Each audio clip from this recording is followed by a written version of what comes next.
بالله من الشيطان الرجيم بسم الله الرحمن الرحيم قد سمع الله قول التي تجادلك في زوجها وتشتكي إلى الله والله يسمع تحاوركما إن الله سميع بصير الذين يظاهرون منكم من نسائهم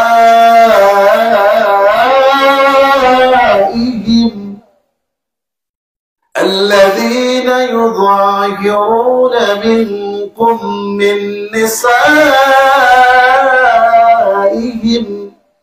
ما هن أمهاتهم إن أمهاتهم إلا اللائي ولدنهم وإنهم ليقولون منكرا من القول وزورا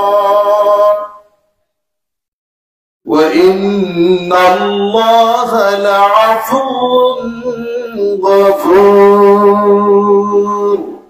صدق الله العلي العظيم وصدق رسوله النبي الكريم ونحن على ذلك من الشاهدين والشاكرين এই সূরার নাম আল মুজাদালা এর শাব্দিক অর্থ হচ্ছে পরস্পর বিবাদ করা বিতর্ক করা বাদানুবাদ করা ঝগড়া করা তাহলে ঝগড়ার সূরা কোরআনে আছে কথা কোন আর ঝগড়াটা পুরুষে পুরুষেই মজে ভালো না মেয়েদের মধ্যে হলি মজে ভালো কথা কোন থাকে ঝগড়া দেখতে চাইলে মহিলাদের ঝগড়া দেখলে কিছু পাওয়া যায় তাই না মোটামুটি ভাবে বোঝা যায় আর কি যে কি বলতেছে আর কি না বলতেছে আর ছেলে মানুষের ঝগড়া বেশিক্ষণ টেকে না ছেলে মানুষ ঝগড়া করতে করতে কিলেকিলি শুরু করে আর মেয়ে মানুষ ধরেন মানে খালি মুখ দিয়ে যা খুশি তাই বলতেছে প্রতিটি কাজের কথার হিসেব আছে না নাই এই কোরআন পাঠাইছেন অন্ধকে চোখ দানের জন্য বিবেকহীনকে বিবেক দেওয়ার জন্য জ্ঞানহীনকে জ্ঞান দেওয়ার জন্য পথভ্রষ্টকে হেদায়েত করার জন্য অমানুষকে মানুষ করার জন্য জাহান্নামীকে জান্নাতি করার জন্য সুবহানাল্লাহ আল্লাহ পাক বলেন তাহা মা আনজালনা আলাইকাল কুরআনা লিতাশকা হাবিব আপনার নবীর উপাধি হচ্ছে তাহা মুজাম্মিল মুদাসসির মুহাম্মদ আহমদ সুবহানাল্লাহ তো আল্লাহ পাক বলছেন হাবিব এই কোরআন আপনার উপর যে নাজিল করেছি আপনার ভাগ্য নষ্ট করার জন্য পাঠাই নাই এই কোরআন যারা পড়ে আর পড়ায় তাদেরকে আমি সমুন্নত করেছি মর্যাদায় অধিষ্ঠিত করেছি বলি সুবহানাল্লাহ ইয়ারফাইল্লাহু আল্লাযিনা আমানু মিনকুম ওয়াল্লাযিনা উতুল ইলমা দারাজা Allah exalt those who believe among and those who given our profile knowledge to the high rank. আল্লাহ যাদেরকে জ্ঞান দিয়েছেন এবং ঈমান দিয়েছেন তাদের মর্যাদা উপরে সুবহানাল্লাহ বিলালের কথা শুনেছেন বিলালের ঠোঁট ছিল কালো মাথায় কোনো চুল ছিল না পৃথিবীর গরিব রাষ্ট্র ইথিওপিয়া আদিস আবাবা রাজধানী সেই আবিসিনিয়ার মানুষ দাস ছিল গোলাম কবে কখন কে কোথায় তাকে বিক্রি করেছিল সেই মক্কার উমাইয়া বিন খালদ ছিল তার মুনির নির্যাতন করত অকথ্য ভাষায় গালিগালাজ করত যখন ঈমান আনলো এই নির্যাতনের মাত্রা আরো শতগুণ বেড়ে গেল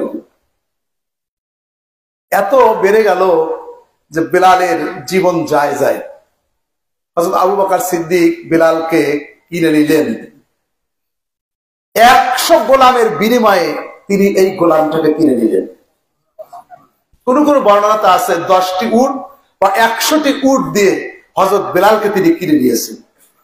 বলে এই বেলাল কালো, মাথায় চুল নাই, ভাষা ঠিক হয় না, গোলাম। আবু বকর তোমাকে তো জ্ঞানী মনে করছে, আর তুমি এত টাকা দিয়া, এত উট দিয়া, এত গোলাম দিয়া এই একটা গোলামকে তুমি কিনলে, তুমি তো মূর্খ। আবু বকর বললেন, তুমি যদি আমার কাছে আরো কিছু চাইতে, আমি এই গোলামকে কিনতে আমি রাজি ছিলাম। সুবহানাল্লাহ। কারণ কি? বেলালের আছে ঈমান। বেলালের কি আছে? ঈমান আছে। এই ঈমান থাকার কারণে বেলালের দাম আল্লাহর আরশ পর্যন্ত পৌঁছে গেছে। সম্মানিত হাজিরিন, আল্লাহ যাদেরকে ঈমান দিয়েছেন, ইলম দিয়েছেন, আল্লাহ বলেন ইয়ারফিউল্লাহুল্লাযিনা আমানু মিনকুম ওয়াল্লাযিনা উতুল ইলমা দারাজা। যারা ঈমানদার তাদের আল্লাহ মর্যাদা বাড়িয়ে দিয়েছেন, এবং যাদেরকে কোরআন হাদিসের জ্ঞান দিয়েছেন তাদেরকে মর্যাদায় অধিষ্ঠিত করেছেন। বলুন সুবহানাল্লাহ। খায়রুকুম মান তাআল্লামাল কুরআন ওয়া আল্লামা। তোমাদের ভিতর best of you who learn the Quran and teach it others। তোমাদের মধ্যে সেই সবচেয়ে উত্তম যে নিজে কোরআন পড়ে আর অন্যকে শেখায়। আমরা নিজেরা মনে করি যে 100 বিঘা জমি থাকলে লোকটা দামি, 10-20টা পুকুর, ট্রাক, বাস এগুলো থাকলে দামি, ছেলে মেয়ে জজ ব্যারিস্টার ইংল্যান্ড আমেরিকায় থাকে, দামি। কিন্তু আল্লাহ পাক বলছেন না। আল্লাহ রাসূল বলেন তোমাদের ভিতর ওই লোকটা দামি যে নিজে আল্লাহর কোরআন পড়ে, অন্যকে আল্লাহর কোরআন শেখায়, সে হচ্ছে সবচেয়ে দামি। আর ইন্না আকরামাকুম ইনদাল্লাহি আতকাকুম, তোমাদের মধ্যে সেই লোকটাই আল্লাহর কাছে দামি। এটি আল্লাহ রাসূল বললেন, কোরআন যে পড়ায় আর অন্যকে শিখায়, পড়ে এবং অন্যকে শিখায়, সবচেয়ে দামি। আর আল্লাহ বললেন ইন্না আকরামাকুম ইনদাল্লাহি আতকাকুম, তোমাদের মধ্যে আল্লাহর কাছে সেই লোকটা দামি, মর্যাদাশীল যে আল্লাহকে বেশি ভয় করে। আল্লাহকে যে ভয় করে তার দাম আল্লাহর কাছে বেশি। যার জন্য আবু জেহেল মক্কার নেতা ছিল, কিন্তু আল্লাহর কোরআন না থাকার কারণে আবু জেহেলের নাম আবুল হেকাম, হেকাম থেকে আবু জেহেল হলো, মানে মূর্খের পিতা হয়ে গেল। ফেরাউনের রাষ্ট্র ক্ষমতা ছিল, কিন্তু ফেরাউন মুসা আলাইহিস সালামের যে তাওহীদের বাণী, রিসালাতের বাণী প্রচার করছিলেন, সেটার বিরুদ্ধাচরণ করতে গিয়া শেষ পর্যন্ত ফেরাউনকে আল্লাহ শুধু গজবেই বললেন না, আল্লাহ তাকে সমুদ্রে ডুবায় মারল। ফেরাউন তখন বলল যে আমি ঈমান আনলাম বনি ইসরাঈলের উপর, মুসা আর হারুন যার উপর ঈমান আনছে আমিও তার উপর ঈমান আনলাম। আল্লাহ কয় আল-আন ওয়াকাদ আসাইতা ক্বাবলু ওয়া কুনতা মিনাল মুফসিদিন। এখন ঈমান আনতেছো আর এতদিন কি করছো? সমাজ, দেশ, রাষ্ট্র, আলেম ওলামা মাইরে শেষ করে দিছ। কথা বল না। এতদিন মুসা হত্যা করছে, মুসার দলের লোকে মারছে, আর এখন পানিতে চুবাইতেছি, আর এখন করতে চাও ঈমান আনলাম। কথা বল। এখন তোমার মুখে কাদা দিয়ে ভরে দেওয়া হবে। শুধু তাই নয়, আল ইয়াউমা নুনাজ্জিকা বিবাদানিক, তোমার দেহটাকে আজকে আমি শুটকি বানাবো। কি করব? মাছ যদি এমনি কাঁচা মাছ রেখে দেন ওটা পয়সা গন্ধ বাড়াবে, আর শুটকি যদি করা যায় ওটা অনেকদিন টেকে না, বছরের পর বছর শুটকি টেকে। আল্লাহ কয় তোমাকে শুটকি বানাবো কেন? তোমার পরে পৃথিবীতে যারা আসবে, যাতে করে এটাকে আয়াতা, আমি নিদর্শন হিসেবে দেখাতে পারি যে আল্লাহর দুশমনদের পরিণাম যুগে যুগে কি হয়েছে। আল্লাহর হাবিবের যুগে এক মহিলার নাম খাওলা বিনতে সালাবা। এই মহিলা আল্লাহর বান্দি ছিলেন, সুন্দরী, তার বয়স হবে 20 থেকে 25-এর মধ্যে। এই খাওলা বিনতে সালাবার স্বামীর নাম হলো আওস বিন সামিত। আওস বিন সামিতের বয়স 40 থেকে 50। স্বামীর বয়স 40 থেকে 50 আর স্ত্রীর বয়স 20 থেকে 25। মেয়ের বয়স এবার জাতীয় কাম হয়তো দিয়ে একটু হয় না, ওই জমাইটা খুব লাগে। তার উপরে এই মহিলা সুন্দরী, she was paragon of beauty and loved by her husband। স্বামীর যদি বয়স হয় বেশি আর স্ত্রী যদি হয় সুন্দরী, তাহলে তো খবরই নাই। বোঝেন, এই মহিলা প্রচন্ড অভিমানী। একদিন ওবাদা বিন সামিতের ভাই আওস বিন সামিত এই খাওলার বিনতে সালাবার স্বামী গভীর রাত্রে জাগ্রত হয়ে তাহাজ্জুদ নামাজ পড়তেছেন। যারা ইমানদার রাত্রি সময় পেলে উঠে নামাজ আদায় করবে, এশার নামাজ জামাতে আদায় করবে। রাসূলুল্লাহ বলেন ওয়ান উসমান বিন আফফান রাদিয়াল্লাহু তাআলা قال قال رسول الله صلى الله عليه وسلم من صلى العشاء في جماعة كأنما قام نصفا من الليل। যেই ব্যক্তি এশার নামাজ জামাতে আদায় করে ঘুমিয়ে যাবে, সারা রাত ঘুমাবে, সারা রাত্রির অর্ধেক নেকি আল্লাহ পাক তাকে দান করে দিবেন। ওয়ামান সাল্লাস সুবহা বিজামাতিন, আর ফজরের নামাজ যদি জামাতের সঙ্গে আদায় করে, লোকটি রাত্রি ঘুমায় থাকলো কিন্তু ফজরের নামাজ জামাতে আদায় করার কারণে সারা রাত দাঁড়ায়া তাহাজ্জুদ নামাজ আদায় করলে যত নেকি হবে আল্লাহ রাব্বুল আলামিন সেই নেকি তাকে দান করে দিবেন। وعن أنس بن مالك رضي الله عنه قال قال رسول الله صلى الله عليه وسلم من صلى الغداة في جماعة ثم قعد يذكر الله حتى تطلع الشمس ثم صلى ركعتين كانت كعزر حجة عمرة تامة رواه مسلم। বিশ্বনবী বলেন, ফজরের নামাজ জামাতে আদায় করার পরে, ফজরের নামাজ জামাতে আদায় করার পরে আল্লাহর কোন বান্দা বসে বসে যদি জিকির আজকার করে সুবহানাল্লাহ আলহামদুলিল্লাহ ওয়া লা ইলাহা ইল্লাল্লাহ। আন আবি হুরায়রা রাদিয়াল্লাহু তাআলা قال قال رسول الله صلى الله عليه وسلم كلمتان حبيبتان إلى الرحمن خفيفتان على اللسان ثقيلتان في الميزان سبحان الله وبحمده سبحان الله العظيم। এটি বুখারী শরীফের শেষ হাদিস। আর প্রথম হাদিস ইন্নামাল আমালু বিন্নিয়াত ইলা আখিরিল হাদিস।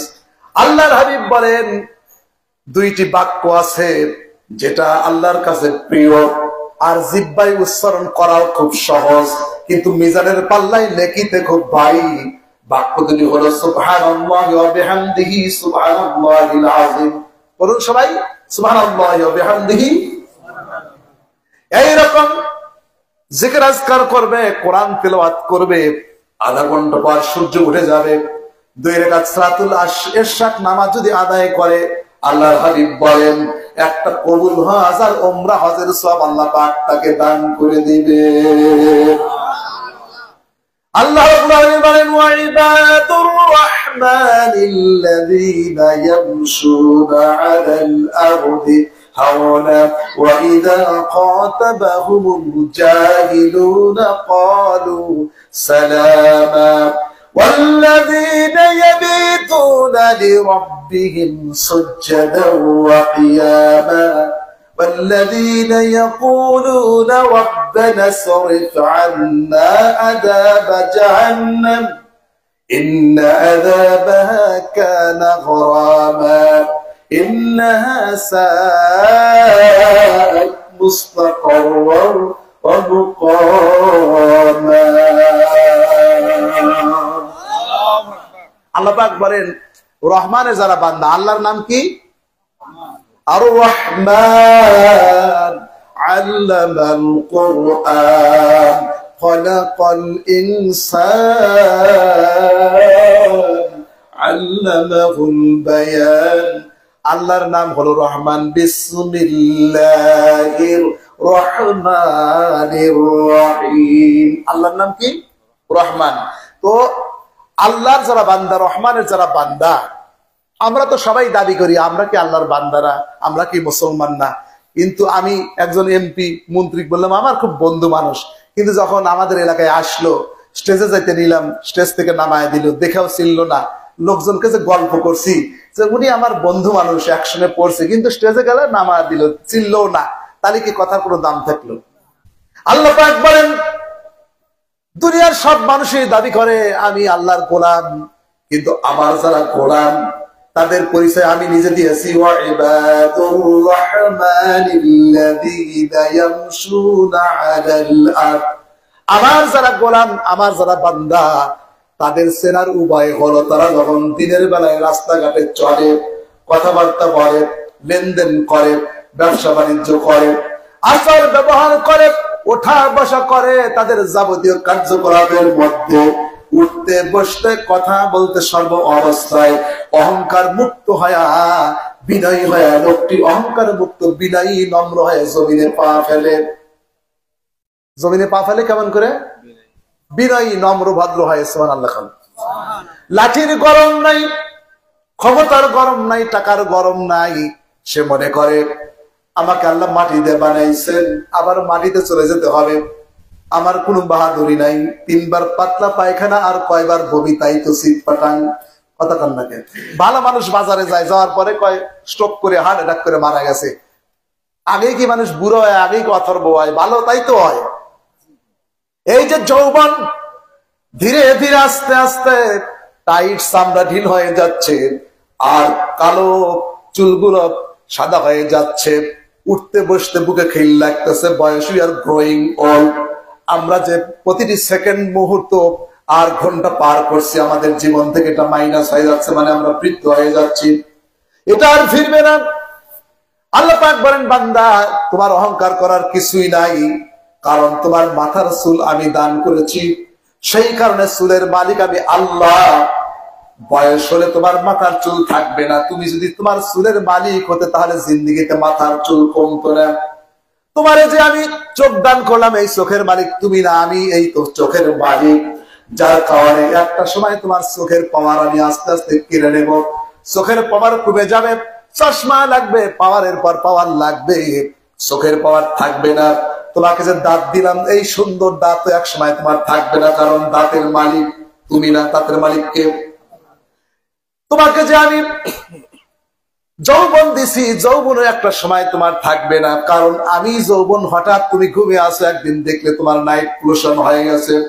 হঠাৎ তুমি দেখলে অদৃশ্য একটা শক্তি তোমাকে যৌবনকে দান করেছে। হঠাৎ তোমার মনের মধ্যে মায়েদের যেমন মাসিক হয়, পুরুষদের এরকম নাইট পোলুশন হয়, এহতেলাম হয়, বুঝতে পারে যে আমি এখন সাবালক হয়েছি। হঠাৎ করে মোস্টা বড় হয়, দেহের মধ্যে, মেয়েদের দেহের মধ্যে পরিবর্তন হয়, পুরুষের দেহের মধ্যে পরিবর্তন হয়। একটা অদৃশ্য শক্তি এই পরিবর্তন ঘটায়।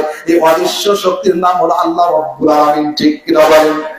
আল্লাহ পাক বলেন, বান্দা চোখের পাওয়ার তোমার থাকবে না, কানের শ্রবণ শক্তিও তোমার কমে যাবে, দাঁতও এক সময় থাকবে না, উঠতে বসতে তোমার বুকে খিল লেগে যাবে, টাইট চামড়া তোমার ঢিল হয়ে যাবে।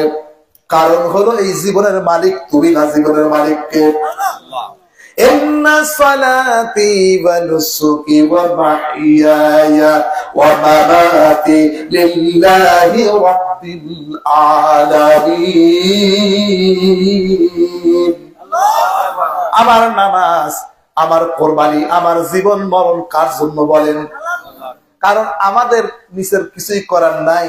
কারণ খাবার থেকে যদি মাছি পড়ে, মাছি যদি একটু করে খাবার নিয়ে যায়, ওই সারাদিন দৌড়িয়ে মাছিকে ধরে খাবার ফিরে আনতে আল্লাহ সেটা তো কোরআনে বলেছেন।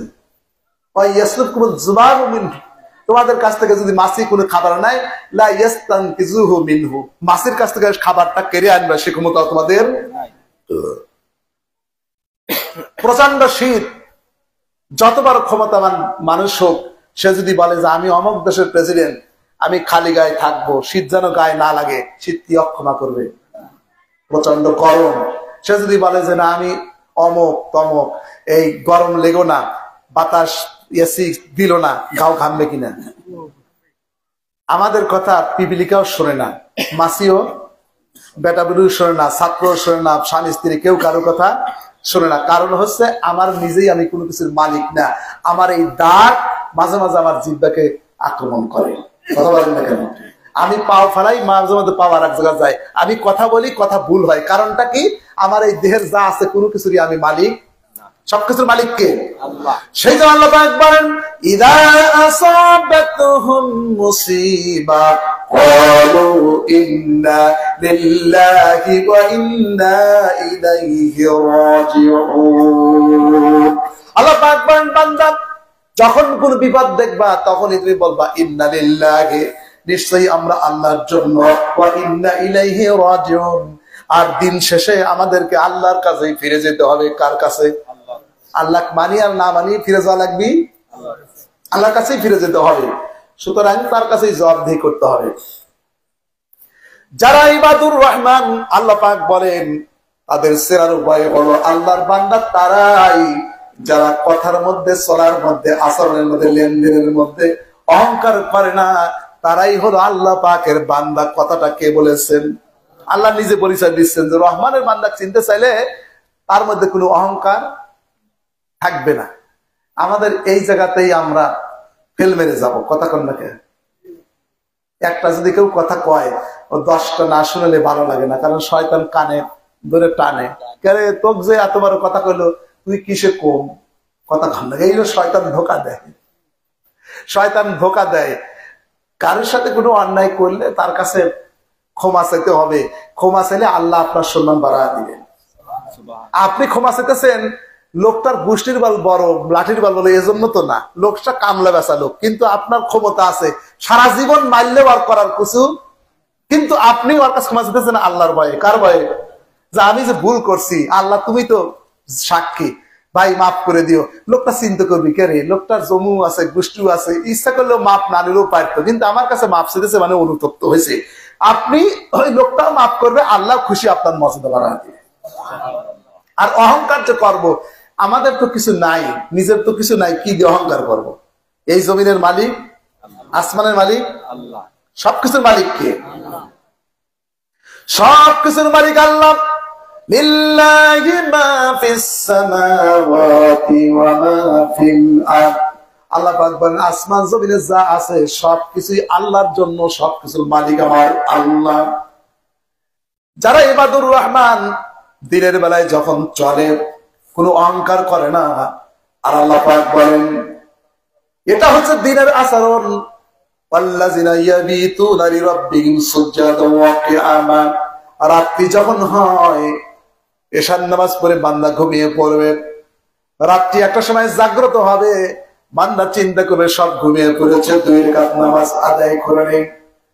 রহমানের যারা বান্দা গভীর রাত্রে উঠে 2 রাকাত যখন নামাজ আদায় করবে, কেউ দেখবে না।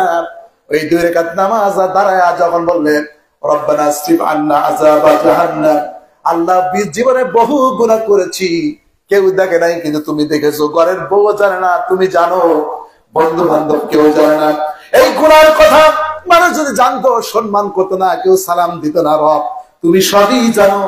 দিন শেষে যা করেছি মাবুদ আমি স্বীকার করি। রব্বানা যালামনা আনফুসানা ওয়া ইল্লাম তাগফির লানা ওয়া তারহামনা লানাকুনান্না মিনাল খাসিরিন। মাবুদ ভুল করেছি, ক্ষমা করে দাও। আল্লাহ রাব্বুল আলামিন বলে, আমার বান্দা যখন বলে আল্লাহ ক্ষমা করে দাও, সাথে সাথে আমি আল্লাহ রাব্বুল আলামিন তারে মাফ করে দেই। আল্লাহর হাবিব বলেন ওই সব জাহান্নামে যাবে না, সেই সব জাহান্নামে যাবে না। সাহাবায়ে কেরাম বলেন ইয়া রাসূলুল্লাহ কোন চোখ জাহান্নামে যাবে না? রাসূলুল্লাহ বলেন যেই চোখটা বাকা বিন খাশিয়াতিল্লাহ, যেই চোখটা আল্লাহর ভয়ে কান্দে, সেই চোখলা জীবনেও জাহান্নামে যাবে না। আল্লাহর ভয়ে যারা কান্দে তারা জাহান্নামে যাবে না, জাহান্নামের আগুন নিভে যাবে। নামাজি ব্যক্তি আর গুনাহগার বান্দার চোখের পানি জাহান্নামে যখন নিক্ষেপ করা হবে, জাহান্নামের আগুন নিভে যাবে। যারা বলেন সুবহানাল্লাহ। চোখের পানির আল্লাহর কাছে খুব দাম। তাহলে ওই যে খাওলা বিনতে সালাবা, তার স্বামী আওস বিন সামেত রাত্রি কি করতেছে? নামাজ পড়তেছে। এখানেই তো কথা রাখছিলাম, কারণ এটা হচ্ছে রাত্রির নামাজ। ইমানদার ব্যক্তিরা রাত্রে একটু সময় পেলে কি করে? নামাজ পড়ে। আর এই নামাজ যারা পড়বে, এটি হচ্ছে সম্পূর্ণ রিয়া মুক্ত নামাজ। এই নামাজে কেউ দেখলো না, শুনলো না, এটি প্রকৃতপক্ষে আল্লাহর সাথে প্রেমের সম্পর্ক। সুবহানাল্লাহ বলেন। আর নফল নামাজের মাধ্যমে আল্লাহ পাকের প্রিয় বান্দা হওয়া যায়। নামাজ পড়তে পড়তে হঠাৎ করে স্ত্রী পাশেই ঘুমা আছে, ওই স্ত্রীর দিকে একটু নজর চলে গেছে। এক ঘরের ভিতরেই তো, যাওয়ার পরেই নামাজ কি পড়ছে না পড়ছে একটু ভুল হয়ে গেছে। এখন স্ত্রী জাগ্রত হয়েছে, স্ত্রীর চোখের সাথে স্বামীর চোখ পড়ে গেছে। তখন বলছে যে আপনারা নামাজ ভুল করলেন, নামাজ না ভুল হইল। কথা বোঝেন নাই? কথায় কথা আসে। ওই এক মানে গল্প শুনছিলাম, নাম না বলি, মানে একটু পাগলাটাই লোক তো, আলহামদুলিল্লাহ পড়তে একটু মানে একটু ভুল করছে। বউ আস্তে করে কইছে নামাজ না যে সুরাটা ভুল হইল, হে লোক আবার একটু রাগি লোক, তো পাগলা লোক, কিছুক্ষণ একটা নামাজ পড়ছে পড়ে কে আমার নামাজ ভুল ধরলে বিয়ে সওয়াল যা মনে করেন দাল ধরেন ধরছে কর্তারে আর ওই চেক করে বিয়ে সওয়াল। তখনই দেওয়া কাগিয়ে গেছে, দেখছে না বাবু উল্টো বেলে দর্শি কর তাই কে বাড়তেছে। কথা বুঝতে পারছেন? উল্টো বেলে দর্শি, কিন্তু ওই যে বউ কইছে সেই জন্য একটু কিসে লাগছে আমার, কিন্তু স্ত্রী তো ভালো কথাই কইছে যে আপনার নামাজ না সুর কি হইলো, নামাজ সুর কি হইলো, একটু ভুল হইলো। এই যে মহিলা কইতেছে যে আপনার নামাজ না ভুল হইলো, মানে সব যুগেই ওগুলো কাছিল, কথা বোঝেন নাই, নবীর সাহাবী হলে কি হবে, সব যুগেই এ জাতীয় লোক ছিল। এখন বলছে যে নামাজ না আপনার ভুল হইলো, ভুল হয়েছে, আচ্ছা না হয় এখন নামাজ ভুল হয়েছে, নফল নামাজ আর নামাজ আর আমি পড়বো না, এখন আজানেরও বাকি আছে, আমরা এখন স্বামী স্ত্রী মেলামেশা করতে চাই। স্ত্রী প্রস্তাব দিল, স্ত্রী বলল যে ঠিক আছে, কিন্তু আগে নামাজটাকে ঠিক করে পড়েন, নামাজ যে নষ্ট করছেন, নামাজ কি করেন ঠিক মতো পড়েন। কয় না আমি আর নামাজ পড়বো না এখন। আর স্ত্রীও বলে যাকে নামাজ ঠিক করে, কয় নফল নামাজ। বউ মোস্তা কম জানে না, কয় যে নফল নামাজ শুরু করবে কি করবে না এটা ইচ্ছা দিন, অর্থাৎ আপনার ইচ্ছা। জহরের নামাজের পরে 2 রাকাত নফল নামাজ পড়তে পারলেন, পড়লে সওয়াব, না পড়লে কোনো গুনাহ নাই।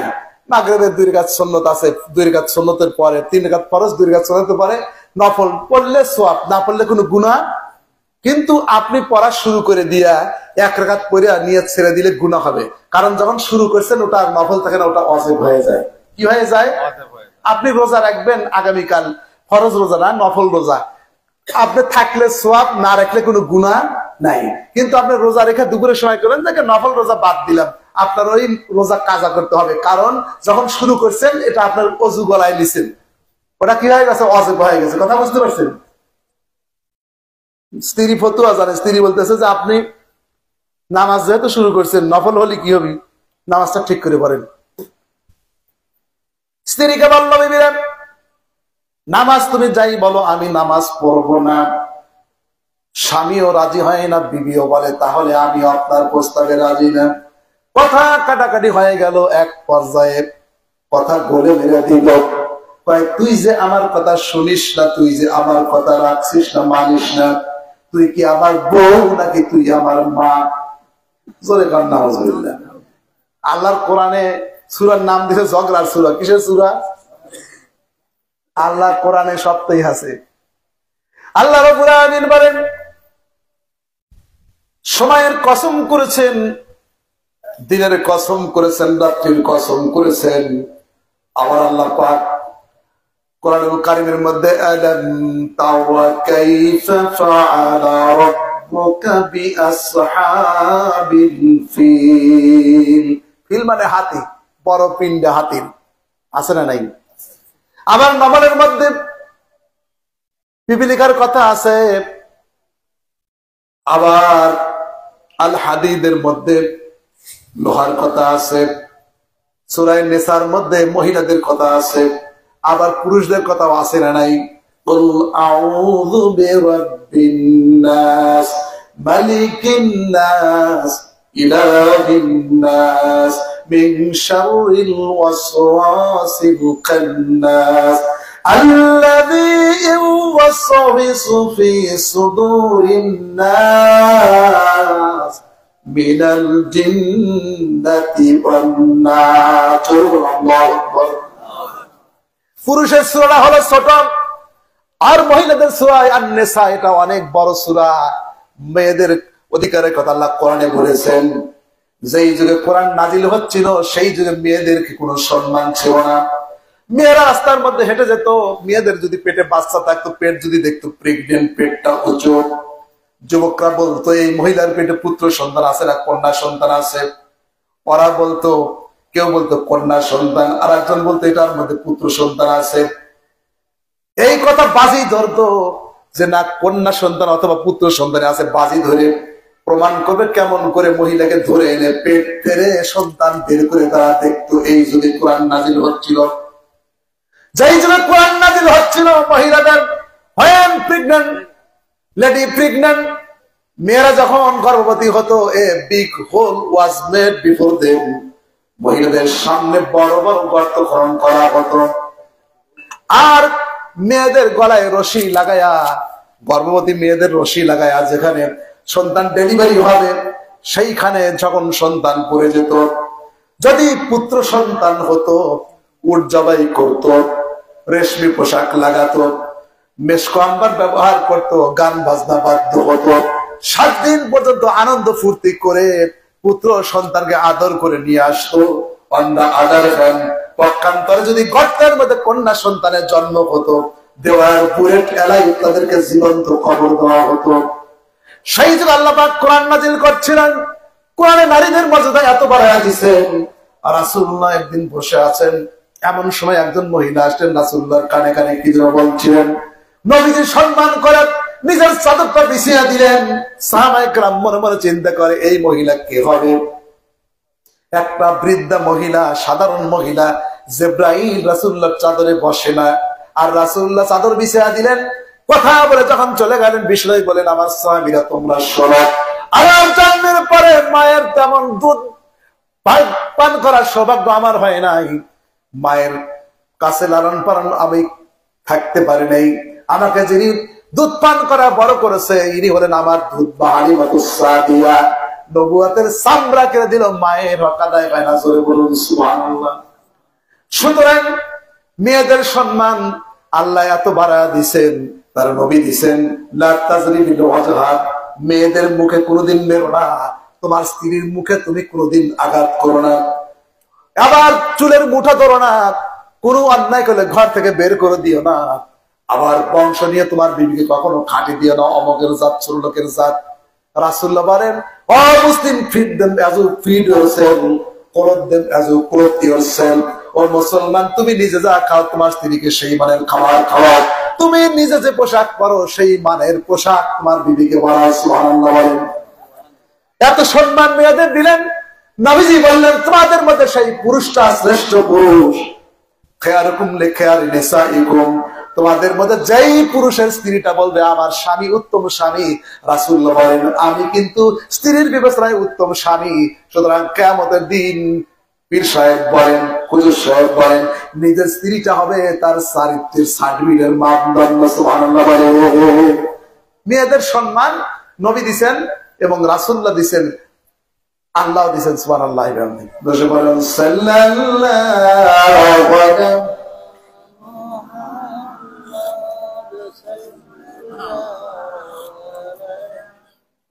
সালাম সাল্লাল্লাহু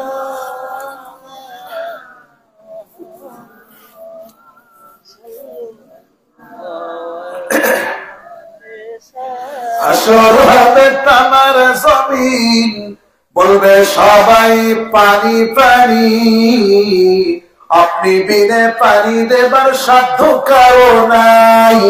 সাল্লাল্লাহু আলাইহি মুহাম্মদ সাল্লাল্লাহু আলাইহি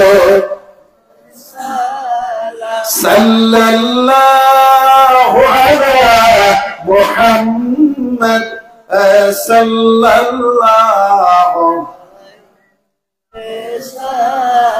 জিবরাইল আমিন আসিয়া খবর দেয় রে জানাইয়া, চোখের পানি জমিনে পড়লে ফসল হবে না।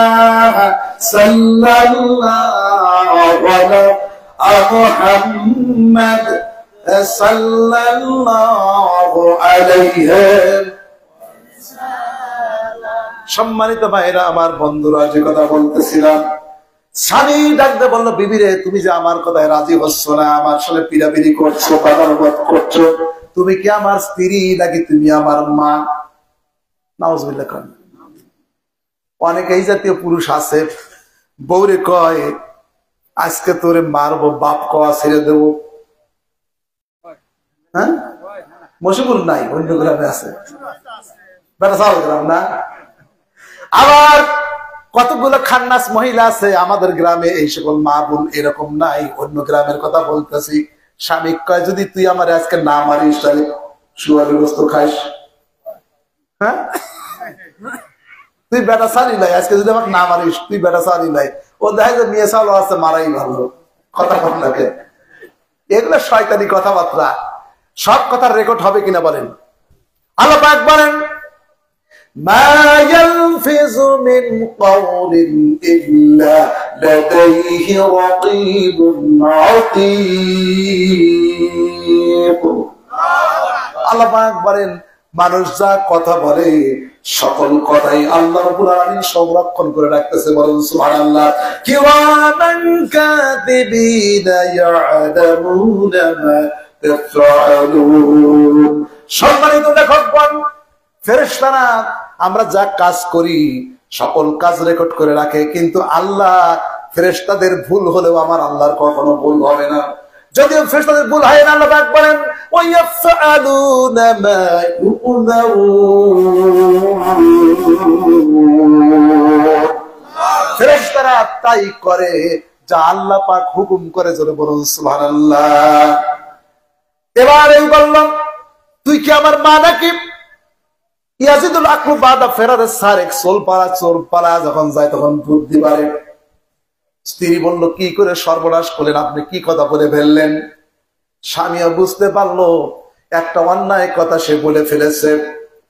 এবার বুড়া জমতেছে, আর কিছুক্ষণ পরে বলে, বিবি নামাজ হয়ে যাবে, একটু পর ফজরের নামাজ হবে, সকাল হলেই তুই যাবি বিশ্ব নবীর দরবারে, আমাদের সংসার আছে না নাই একটু জানিয়ে আসবি।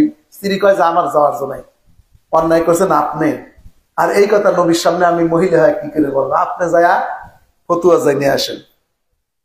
ভুল করছে কেনা? স্বামী ভুল করছে।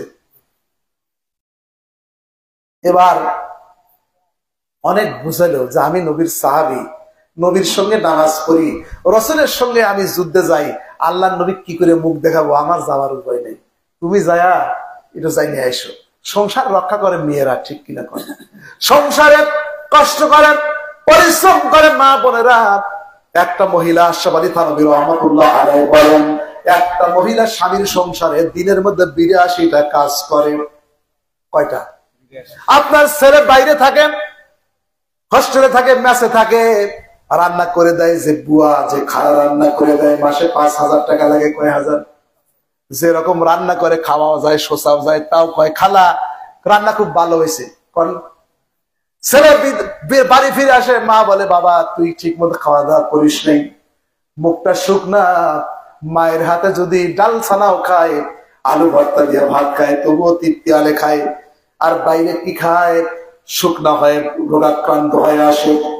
আপনার স্ত্রী দিনের মধ্যে শুধু আপনার ভাতি রান্না করে না, আপনার আব্বা আম্মা আছে, ছোট ভাই বোন আছে, দেবর ননদ আছে, তাদের ভাত সহকারে আপনার বিবি রান্না করলো। এই জন্য আপনার বিবিকে মাসে কয় হাজার টাকা বেতন দিছেন? দিছে কি? আপনিও দেন নাই, আমিও মনে করতেছি নিয়ে চলে, তার করেই থাকে। এরপরে বর্ষার যখন সময় হয়, চতুর্দিকে যখন বাড়ির সামনে পানি আসে, ছোট্ট বাচ্চারা দৌড়াদৌড়ি করে, নামলেই পানির কাছে যেতে চায়। আপনার স্ত্রী দৌড়াদৌড়ি করে, একটা রাখাল যেরকম করে দৌড়াদৌড়ি করে সব দেখে। আপনার বিবি ছোট্ট ছোট্ট বাচ্চাদেরকে পাহারাদার হিসেবে নিযুক্ত হয়ে যায়।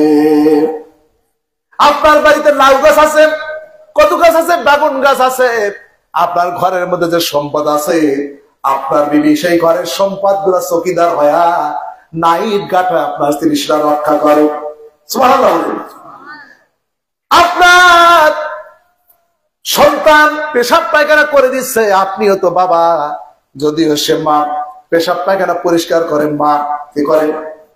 মা পরিষ্কার করে। আল্লাহ বলেন, হাল আতাআলাল ইনসানি হিনুম মিনাদ দাহরি লাম ইয়াকুন শাইয়্যান মাযকুরা ইন্না খালাকনাল ইনসানা মিন নুতফাতিন আমশাজিন নাবতালি ফাজআলনাহু সামিআন বাসীরা ইন্না হাদাইনাহুস সাবিলা ইম্মা শাকিরাও ওয়া ইম্মা কাফুরা। আল্লাহ পাক বলেন, ও মানুষ, একটু চিন্তা করে দেখো, তুমি যখন মায়ের অভাবের মধ্যে, ইউট্রাসের মধ্যে, যখন লক্ষ কোটি এক্সেল থেকে, ডিম্বকোষ থেকে একটা আল্লাহ গ্রহণ করলেন, আর বাবার শুক্রকি থেকে, স্পার্ম থেকে একটা নিলেন, অ্যাডমিক্সার স্পার্ম এন্ড ওভাম, শুক্রাণু আর ডিম্বাণু ফার্টিলাইজেশন করে ফিকারিন বাকিন ইন্টেনসিভ কেয়ারের মধ্যে মায়ের জরায়ুর ভিতরে যখন নিক্ষেপ করা হলো, 40 দিন পরে তুমি সেটাকে সুবিটেস হলো, এরপরে তোমাকে আল্লাহ পাক থার্মোমিটার করলেন, এরপরে মায়ের রেহেমের মধ্যে আস্তে আস্তে করে তোমার মধ্যে জীবনের শক্তি ফিরে যাচ্ছেন, তোমাকে আল্লাহ পাক রূহ দিয়ে দিবেন। আল্লাহ পাক বলেন, আমি তোমার এমন রব, আমি তোমার এমন ইলাহ, আস্তে আস্তে তোমাকে আমি বড় করলাম।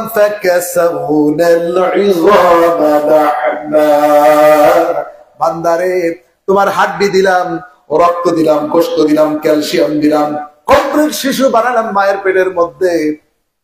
খাবারের প্রয়োজন হয়ে গেল, আমি তোমার এমন রব, এমন করে ওই পেটের সন্তানের খাবার পৃথিবীর কেউ দিতে জানে না। তোমার মায়ের মাসিক বন্ধ করে দিয়েছি, আর তোমার নারীর সঙ্গে একটা তার তৈরি করে দিয়েছে আল্লাহ রাব্বুল আলামিন। মায়ের মাসিক বন্ধ করে দিয়া ওই রক্তগুলা মুগ্ধে পান না করে, আমি আল্লাহ রাব্বুল আলামিন তোমার নাভি দিয়া সংযোগটা তৈরি করে দিয়া করসপন্ডিং করে দিয়ে আমি তোমাকে ধীরে ধীরে বড় করলাম। আল্লাহ বলে, বান্দা এখানে এই কথা শেষ নাই। মায়ের পেটের মধ্যে তুমি পাটা টান করে দিয়েছ, তোমার মা সারাদিন কাজ কাম করে যখন খাবার বসেছে, হঠাৎ করে প্লেট সামনে নিছে, কিন্তু তুমি মুভমেন্ট করেছো, হাত পা নড়াচড়া করেছো, মায়ের প্রচন্ড ব্যথা শুরু হয়ে গেছে, আস্তে করে প্লেটটা মা দূরে সরিয়ে দিল।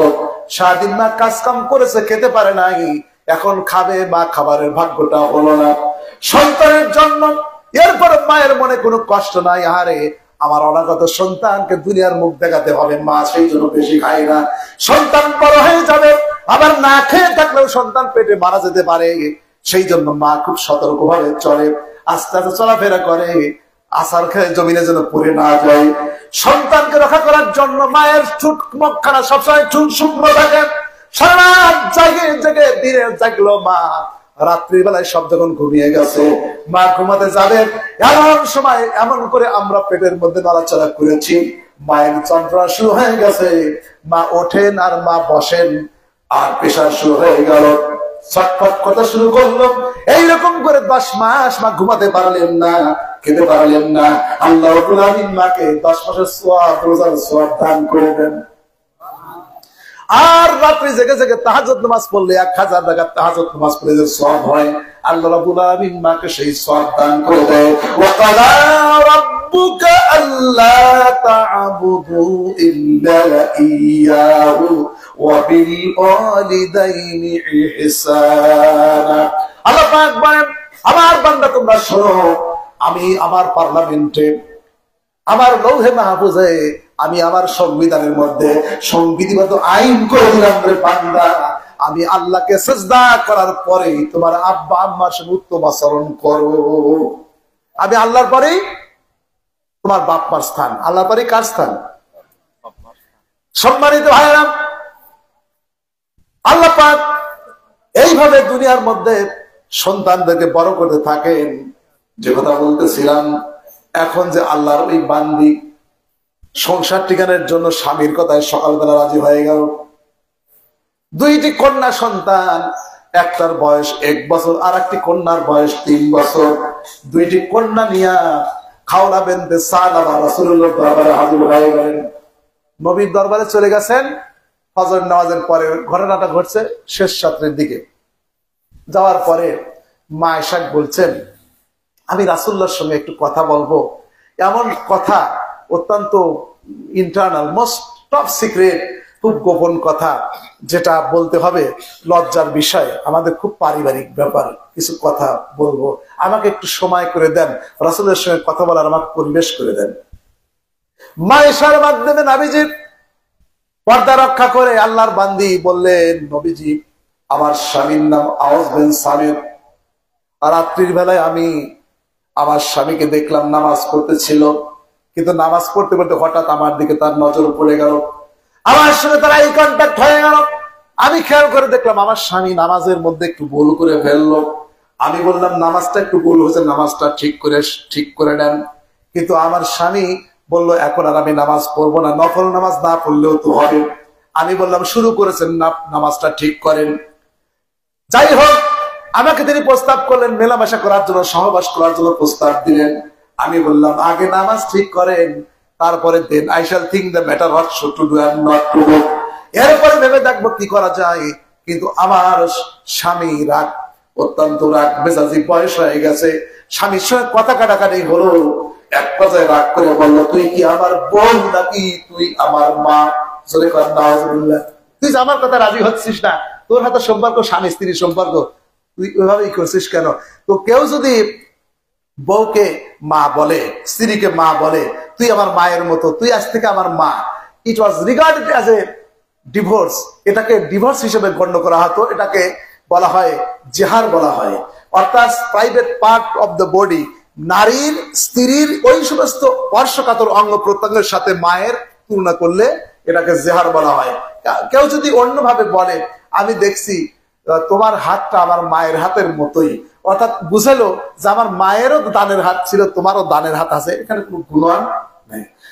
আমি দেখছি তোমার হাতটা আমার মায়ের হাতের মতোই, রান্না খেয়ে বলছে যাতে আমার মায়ের রান্নার মতোই তোমার রান্না, এটা বুঝাচ্ছে, এটা কোনো দোষ নাই, কিন্তু আজ থেকে তুই আমার মা, এইটা যদি বুঝায়। আর উদ্দেশ্য ইন্টেনশন যদি থাকে ডিভোর্সের, এটাকে তালাকে কেনায়া বলা হয়। এটা জেহার ওই যুগে জাহিলিয়াতের যুগে এটাকে ডিভোর্স মানে তালাক হিসেবে বিবেচনা করা হতো। তো এই হিসাবে দুশ্চিন্তায় পড়ে গেলেন, রাসূলের কাছে যা সব খুলে বললেন। নবীজি বললেন তুমি তোমার স্বামীর জন্য হারাম হয়ে গেছো, তুমি তোমার স্বামীর জন্য কি হয়েছো? মহিলা তখনই এই যে শুরু করলো, কথা কাটাকাটি শুরু হলো। ইয়া রাসূলুল্লাহ, আমার তো কোনো দোষ নাই, ভুল করছে আমার স্বামী। ভুল করছে কে? আমার স্বামী ভুল করছে, আমি তো তাকে কিছু বলি নেই।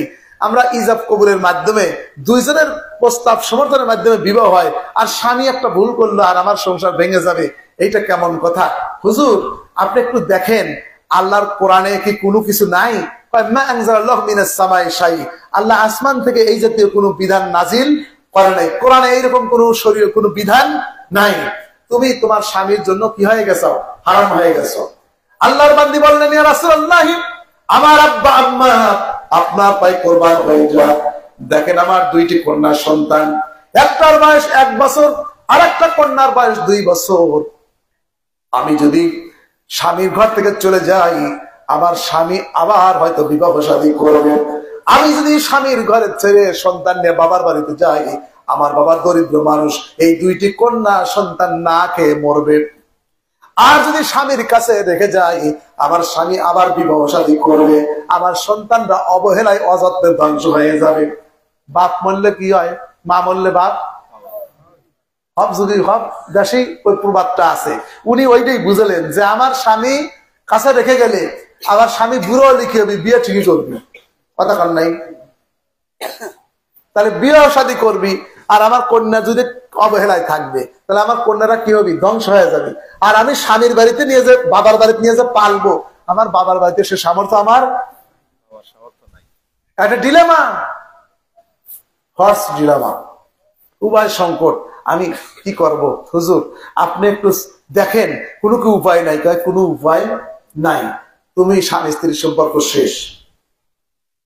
এই মহিলা কান্দাছেন, বিশ্বনবী চলে গেলেন, ঘর থেকে বাইরে চলে গেলেন। আল্লাহর এই বান্দী তিনি আশা করেন আল্লাহ হাত করে দোয়া করেন, আল্লাহুম্মা ইন্নী আশকু ইলাইকা। আল্লাহ নবীর কাছে আমি মাসলা জিজ্ঞাসা করেছিলাম, ফরিয়াদ করেছিলাম। রাসূলুল্লাহ বলেন আমাদের স্বামী স্ত্রীর সম্পর্ক শেষ হয়ে গেছে, আপনি সুপ্রিম অথরিটি, সুপ্রিম পাওয়ারের মালিক, আপনি হলেন সর্বশক্তিমান আল্লাহ। আপনার শাহিদ আমরা হাত তুললাম আমার মতো খাওয়ার জন্য, আমার অসহায় দুটি কন্যার জন্য। কোরআনে কি কোনো আয়াত নাজিল করা যায় না? আল্লাহু আকবার। জোহরের নামাজ শেষ হয়ে গেল, কোরআনের আয়াত নাজিল হয়ে গেছে। এবার রাসূল বলেন আয়েশা রে, আইনা সাইল, প্রশ্নকারিনী কোথায়? প্রশ্নকারিনী যে প্রশ্ন করছিল, জিজ্ঞাসা করছে, সে কোথায়? মা আয়েশা বলেন ওই তো একটু অদূরেই আছে। যারা রাসূলুল্লাহ যারা হজ করেছেন তারা দেখেছেন রাসূলুল্লাহর কবরের জিয়ারত করার পরে একটু পরেই একটু ফাঁকা জায়গা আছে, অনেক মানুষ হাজী সাহেব গিয়ে ওখানে দাঁড়ায় দাঁড়ায় দোয়া করে। ঠিক রাসূলুল্লাহ যেখানে বর্তমানে কবরটা, ওই কবরটাই মা আয়েশার গৃহ ছিল। সুবহানাল্লাহ বলেন। কারণ হচ্ছে নবীজি যেখানে ইন্তেকাল করবেন কোন নবীকে সেখান থেকে সরানো যাবে না। রাসূলুল্লাহ বলেন মা বাইনা মিম্বারি বাইতি রাওযাতুম মিন রিয়াদিল জান্নাত।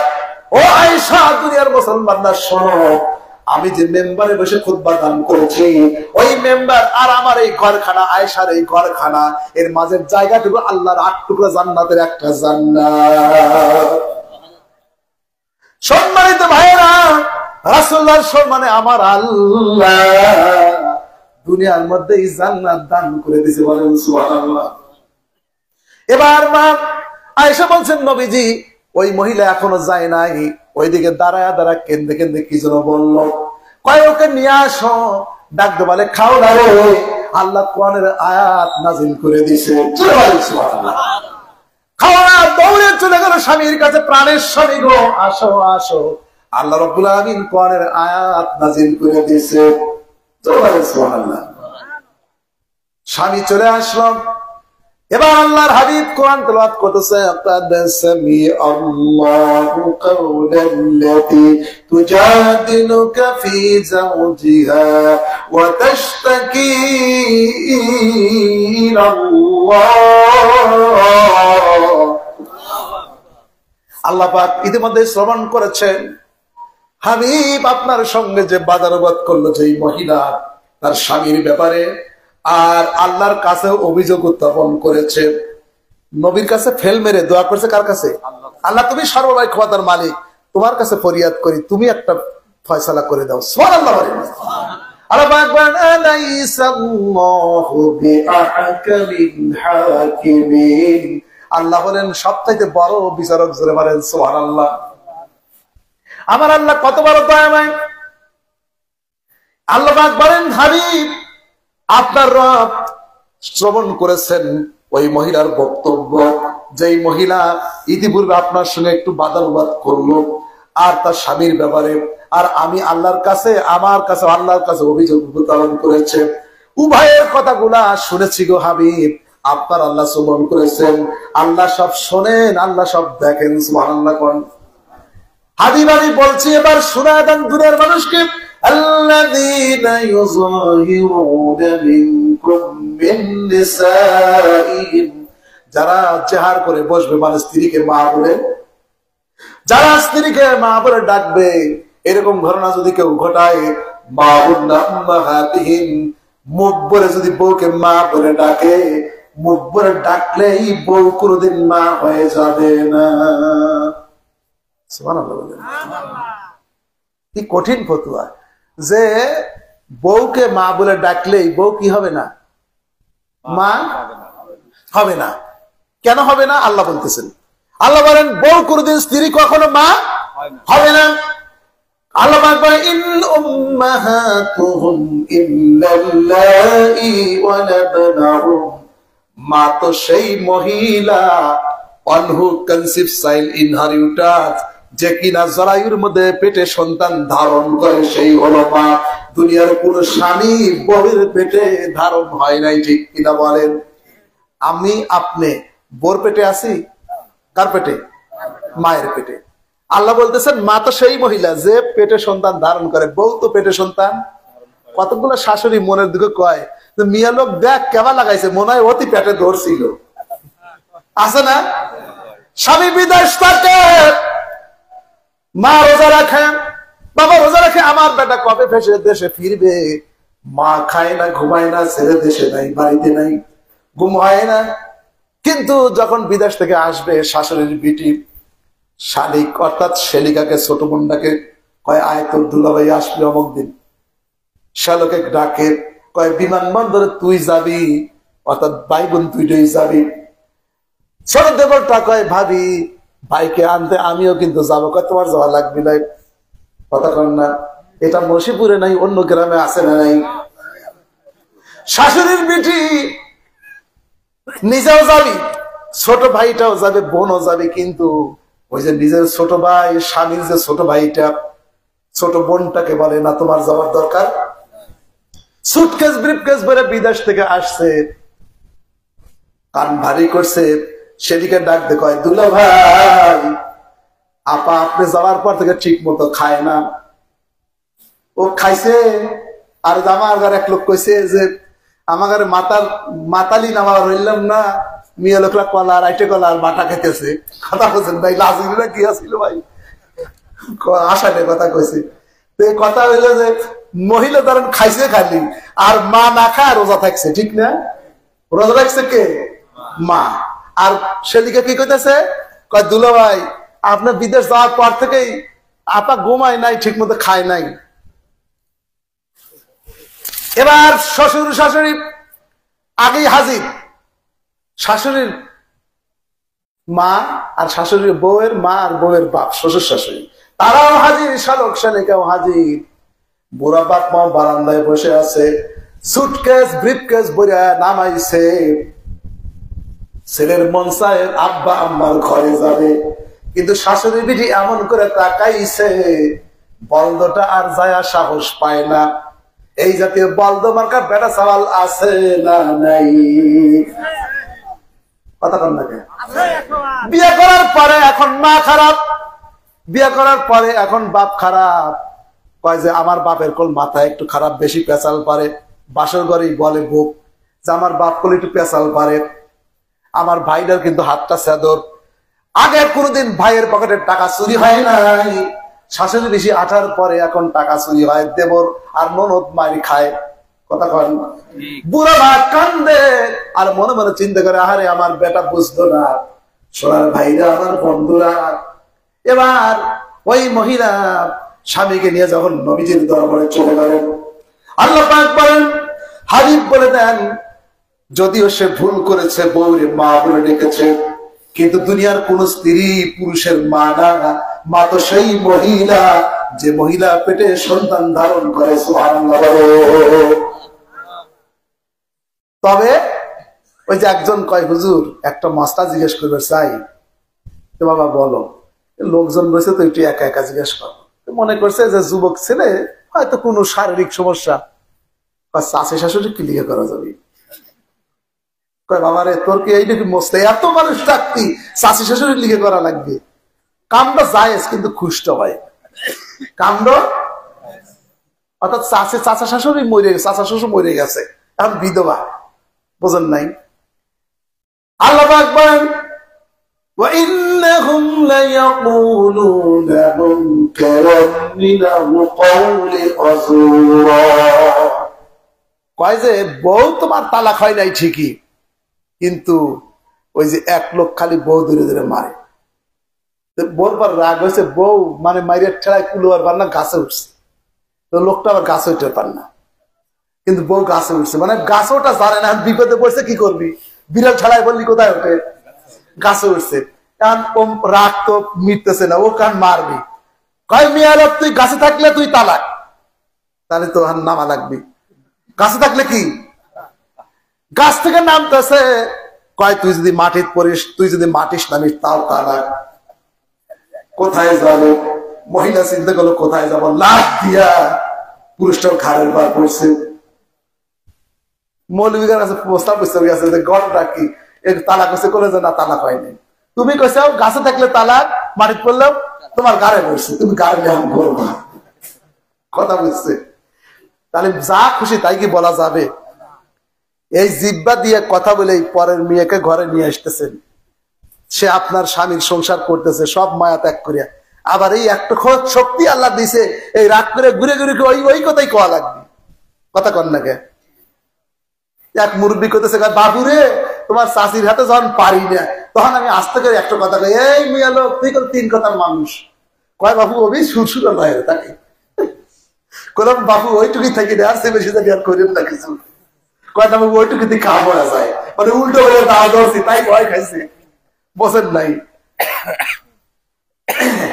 হে নবী মন যে মানে না, দিন কাটে রাত্রি পোহায় না, মনে হয় যাব সোনার মদিনা, দুরুদেশে সোনার মদিনা।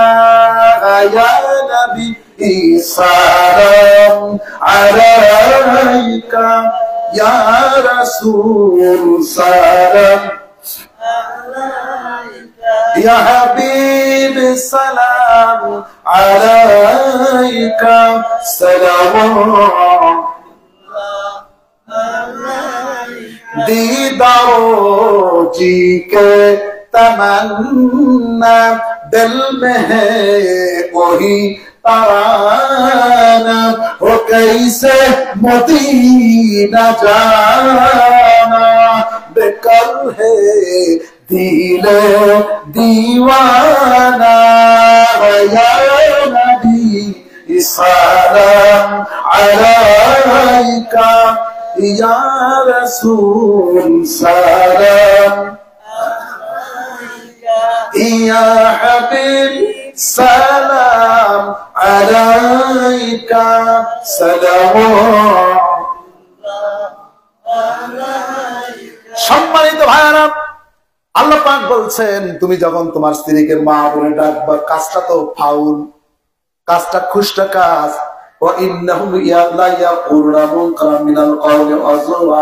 আল্লাহ কয় এই কথা যখন কোন স্ত্রী তার স্বামী যখন তার স্ত্রীকে বলবে তুই আমার মা, বউ তালাক হবে না, বউ মা ও হবে না, কিন্তু এই কথাটা বাজে কথা, খুশটা কথা,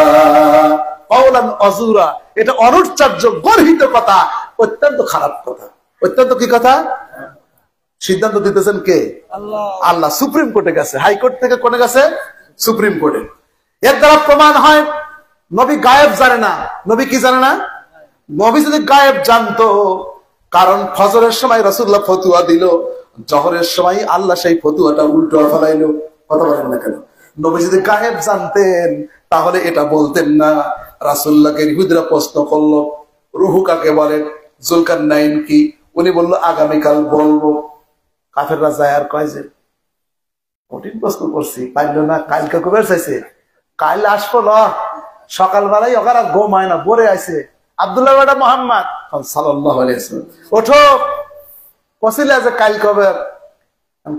দুপুর হয়, কোন কথার জবাব দিতে নবী পরের দিনে দিতে পারে না।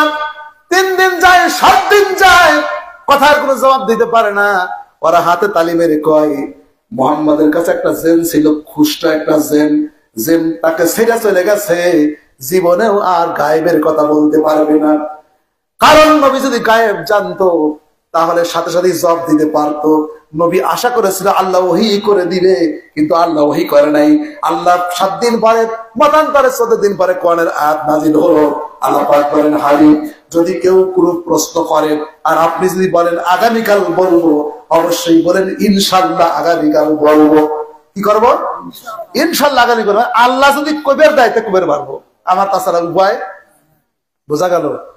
যার যেটুক মর্যাদা, আল্লাহর পরেই নবীর স্থান। কিন্তু আল্লাহ তার নবীকে গায়েব জানালে জানে, না জানালে মা ইয়ানতিকু আনিল হাওয়া ইন হুয়া ইল্লা ওয়াহয়ু ইউহা। রাসূলুল্লাহকে ওহী করে দেন, ওহীর মাধ্যমে নবীজি কথা বলেন। এবার আসেন, আল্লাহ পাক বলেন তবে যেহেতু ফাউল করেছে, মাথায় ব্যথা, মাথা তো কাটা যাবে না, ওষুধ দেওয়া লাগবে। কি করা লাগবে? গ্যাগ হয়েছে, গ্যাগে যদি হাড় পাড়তে বেরিয়ে ফাটা হলা দেয়, গ্যাগ সারবি, চিকিৎসা আছে। আল্লাহ কাছে চিকিৎসা আছে, কিন্তু কাম করছে ফাউল। আল্লাহ ফতুয়া দিল কি?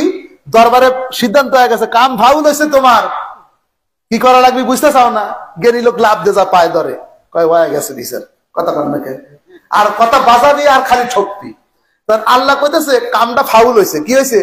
বউ তালাক হয় নাই, কিন্তু কাম কি হয়েছে? ফাউল হয়েছে। তো আল্লাহ যখন কাছে ফাউল হয়েছে, তাহলে একটা জরিমানা হবে কিনা? কারণ জরিমানা হবে না? জরিমানা।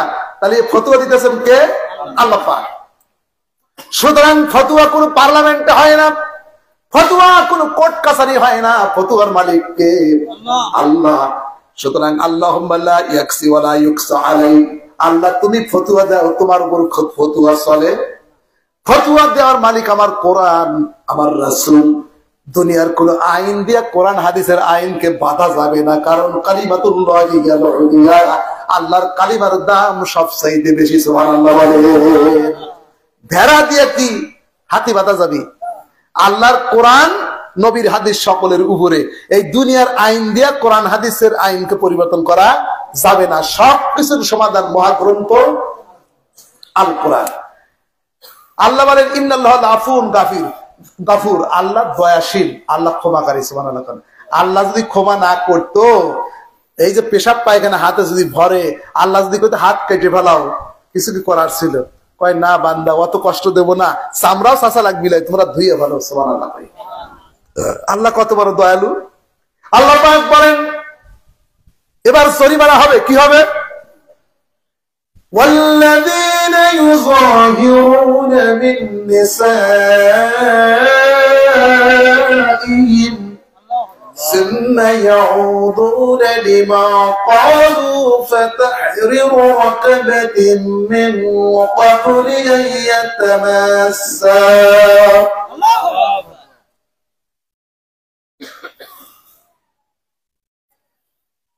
ذلكم توعظون به والله بما تعملون خبير।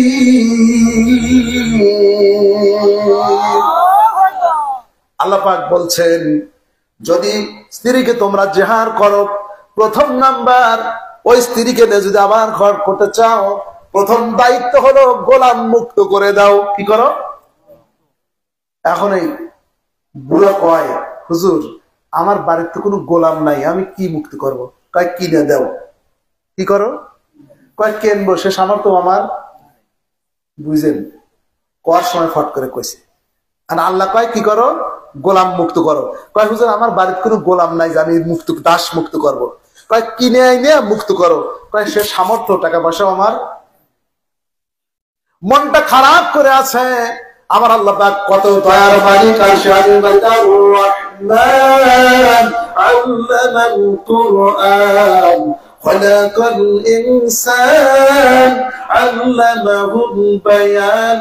আমার আল্লাহ রাব্বুল আলামিন লোকটা যখন চিন্তায় পড়ে গেল আমার কি বাঁচার উপায় নাই, সাথে সাথে আরেকটা কোরআনের আয়াত নাজিল করে দিলেন। সুবহানাল্লাহ।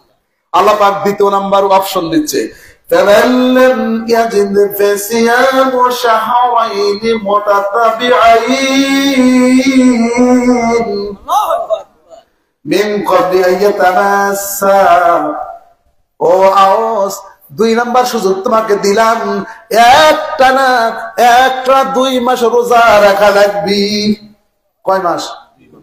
কয় হুজুর আমার বয়স হয়েছে, আমার এখন গ্যাস্ট্রিকের রোগী, ফরজ রোজা রাখি তাই আমার খুব কষ্ট হয়। কথা বুঝেন নাই? রোজার মাসে গ্যাস্ট্রিক হয়, অনেক অসুখ বিসুখ হয়, অনেকেরই ইচ্ছা করে হয়, কতকের এমনিও হয়। কয় হুজুর ফরজ রোজা রাখি কষ্ট হয়, তবুও ফরজ রোজা রাখি, কিন্তু আমি যে 2 মাস রোজা রাখবো সে সামর্থ্য আমার শরীরে কোয়ার সময় বুড়োর একটা কয়া বানাইছে। এই কত মানুষ আমার কাছে গড়ে হুজুর ভুল করছে, ভুল করার কাম পাইছে কন্ত মাথায় বাড়িতে ভুল করছে। এই শয়তান বউ তালাক দেওয়া, এই বউলে করে খালি এর চাইতে আর খুষ্ট কাম দুনিয়ায় নাই। ওর ধারের কাছে যাওয়া যাবে না। কয় হুজুর এটা তো পারবো না, আর কি কোনো উপায় নাই। আমার আল্লাহ দয়ার সাগর আর একটা আয়াত নাজিল করলেন। সুবহানাল্লাহ। সম্মানিত ভাইয়েরা, আল্লাহ রাব্বুল আলামিন আয়াত নাজিল করেন, ফামান ইয়াস্তাতি ফাইতআমু 60 মিসকিনা যালিকা লিতুমিনু বিল্লাহি ওয়া রাসূলিহি وتلك حدود الله وللكافرين عذاب أليم।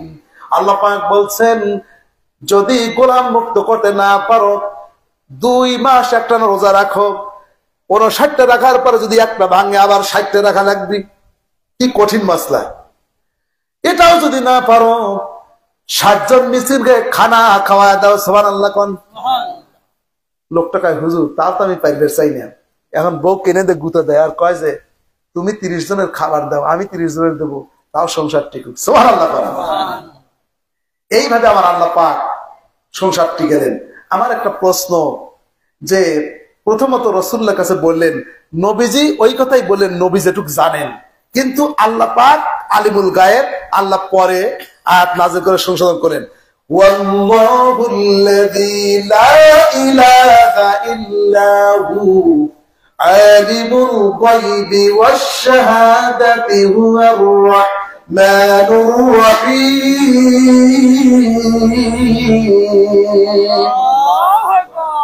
والله الذي لا إله إلا هو الملك القدوس السلام المؤمن المهيمن العزيز الجبار المتكبر سبحان الله عما يشركون। আমার আল্লাহ পাক বলছেন তিনি দয়ার সাগর, তিনি কত বড় রহমানুর রহিম। একটা মহিলা, সাধারণ মহিলা দোয়া করেছে, সেই মহিলার জন্য আল্লাহ রাব্বুল আলামিন কোরআনের আয়াত নাযিল করে দিয়েছেন। ওমর ফারুক জিহাদের ময়দানে যাচ্ছে, হাজার হাজার সৈনিক নিয়ে যুদ্ধ হবে, রোমানদের সঙ্গে যুদ্ধ হবে, পারস্য সম্রাটের বিরুদ্ধে যুদ্ধ হবে। ওমর ফারুক যুদ্ধে রওনা হয়ে গেছে। মদিনা থেকে একটা মহিলা রাস্তায় দাঁড়ায় কি যেন ওমরকে বলতে চান। ওমর ফারুক ঘোড়া থেকে নামলেন, ঘন্টা পর ঘন্টা সেই মহিলার কথা শুনলেন। সব সাহাবী মনে মনে বিরক্ত হয়ে গেছে, হযরত ওমরের কাম নাই, জিহাদের ময়দানে আমরা বের হয়ে গেছি, বাড়ি থেকে বের হয়ে গেছি জিহাদের ময়দানে যাওয়ার জন্য, আর একটা মহিলা কি কথা বলছে তার কথা দীর্ঘ সময় শুনতেছে। এবার সাহাবায়ে কেরাম বলে, আমিরুল মুমিনিন কিছু বুঝতাম না, আমরা জিহাদের ময়দানে বের হয়ে গেছি গুরুত্বপূর্ণ কাজে, সংসার ত্যাগ করে, সন্তান মায়া সন্তান বিবি বাচ্চা মায়া ত্যাগ করে জিহাদের জন্য আমরা বের হয়ে গেছি। আর সাধারণ একটা মহিলা তার কথা শোনার জন্য রাস্তায় দাঁড়ায় দাঁড়ায় থাকলেন। সব সাহাবী বিরক্ত হয়ে গেছে। ওমর ডাকতে বলে, দুনিয়ার মুসলমান তোমরা শোনো, এই হলো সেই মহিলা, যেই মহিলার কথা আল্লাহ রাব্বুল আলামিন সাত আসমানের উপর থেকে আরশে আজিম থেকে শোনে, যার জন্য আল্লাহ কোরআন আয়াত নাযিল করে দিয়েছে। আমি ওমরকে এক বছর দাঁড়া থাকলেও দাঁড়া থাকতাম, বলুন সুবহানাল্লাহ। আল্লাহ রাব্বুল আলামিন নিসার মধ্যে বলেছেন মহিলারা তাদের সম্মান দিয়েছেন, বলুন কে? আল্লাহ। সুতরাং আল্লাহর কোরআন দিয়া সকল সমস্যার সমাধান মহাগ্রন্থ আল কোরআন। এই কোরআনে আল্লাহ পাক বলছেন যে কোরআনের একটা হরফ তোমরা যদি তেলাওয়াত করো, রাসূল মান কারা আল কোরআন ফাস্তাজহারহু ফাহাল্লা হালাল ওয়া হারামা হারামা আদখালাহুল জান্নাহ শাফাহু ফিহি ফি আশারাতিন কুল্লুহুম কাত ওয়াসাবাত লাহুন নার। তার পরিবারের মধ্যে 10 জন লোক জাহান্নাম ওয়াজিব হয়ে গেছে। আর ছেলে কোরআন পড়ে, কোরআন অনুযায়ী আমল করে, কোরআনের হালালকে হালাল মনে করে, হারামকে হালাল মেনে চলে, ওই ছেলে ওই পরিবারের 10 জন লোক জাহান্নামের অর্ডার হয়ে গেছে। আল্লাহ পাক বলেন তুমি 10 জন লোককে সুপারিশ করে আল্লাহর জান্নাতে নিয়ে যাও। সুবহানাল্লাহ। এখন বোঝেন এই কোরআন কত দামি জিনিস। এই কোরআন যারা পড়বে, রাসূলুল্লাহ বলেন কিয়ামতের দিন তার বাপ আর মাকে নূরের টুপি পরানো হবে। সুবহানাল্লাহ। সুতরাং আল্লাহর কোরআন এটি পড়লে, একটি আয়াত তেলাওয়াত করে কেউ যদি ঘুমিয়ে যায় 100 রাকাত নফল নামাজের সওয়াব দান করে। সুবহানাল্লাহ। আল্লাহর কোরআন যারা পড়ে, রাসূলুল্লাহ বলেন মান শাগালাহুল কোরআনু আন মাসআলাতিন আতাইতুহু আফজালা মিনাস সাইলিন। যারা কোরআন পড়ে ব্যস্ত থাকে, দোয়া করতে সময় পাচ্ছে না কিন্তু কোরআন পড়তেছে, কোরআন পড়ার কারণে দোয়া করতে পারতেছে না, আল্লাহ পাক বলেন দোয়া করলে যা পাইতো তার চেয়ে কোরআন পড়ে যে দোয়া করতে পারলো না তার চেয়ে বেশি আলিদা। সুতরাং কোরআন শরীফ পড়া আমরা অনেকেই জানি না। আমাদের জীবনের বড় দুশমনের নাম শয়তান। বড় দুশমনের নাম কি? এই শয়তান সারা জীবনে যত ধোঁকা দিছে, সবচেয়ে বেশি ধোঁকা দিবে মরার সময়। কারণ সে চিন্তা করবে যে এই মুহূর্তে যদি ঈমান নষ্ট করা যায় তাহলে খেলা ফাইনাল হয়ে যাবে। সেই জন্য শয়তান প্রত্যেক ব্যক্তির সামনে মরার সময় ওই লোকটা ডান পাশে এসে বাপের সুরতে আসে, আর বাম পাশে মায়ের সুরতে এসে বলে, আমি তোমার বাবা 40 বছর আগে মারা গেছি, তোমার মরার যে কষ্ট হচ্ছে আমাকে আল্লাহ পাঠায়া দিছে যে তোমার বেটাকে বলো গা যে মরার সময় ইহুদি ধর্ম গ্রহণ করে যেন মরে, কারণ ইহুদি হয়ে মরলে কবরে শান্তি। আর মাম পাশে মা বলতেছে, বাবারে বেহেশত বাদ দিছে আল্লাহ আমাকে, আলেমরা যে কইছে ইসলাম ধর্ম মিথ্যা, মরার সময় আমি খ্রিস্টান হয়ে মরছিলাম, নাসারা হয়ে মরছিলাম, কবরে শান্তিতে আছে, আল্লাহ জান্নাত দিছে, আমি আছি তোমাকে এই কথাই বলার জন্য যে ইমানলা মরা যাবে না, অর্থাৎ এটা মিথ্যা ধর্ম, তুমি খ্রিস্টান হয়ে মরো অর্থাৎ নাসারা হয়ে মরো, এইটাই শান্তির ধর্ম। তখন চিন্তা করে একদিকে আমার বাপ আর একদিকে আসলে এটা কে? শয়তান। সে তার যখন চোখের পাওয়ার কমে যায়, কানের শক্তি কমে যায়, হার্টবিট বেড়ে যায়, প্রেশার বেড়ে যায়, হাতের ফেরেশতা পায়ের ফেরেশতা বিদায় নাই, বিপদ দুর্বলের অবস্থায় শয়তান এসে আক্রমণ করে। ইন্নাল্লাযীনা ক্বালু রাব্বুনাল্লাহ, ইন্নাল্লাযীনা ক্বালু রাব্বুনাল্লাহু সুম্মা ইসতাকামু তাতানাজ্জালু আলাইহিমুল মালায়েকা। আল্লাহ পাক বলেন, যারা সকাল সন্ধ্যা আর দুপুরে উঠতে বসতে প্রতিটি কর্মে কাজের মধ্যে বলবে আল্লাহ আমার রব, আমাদের রবকে।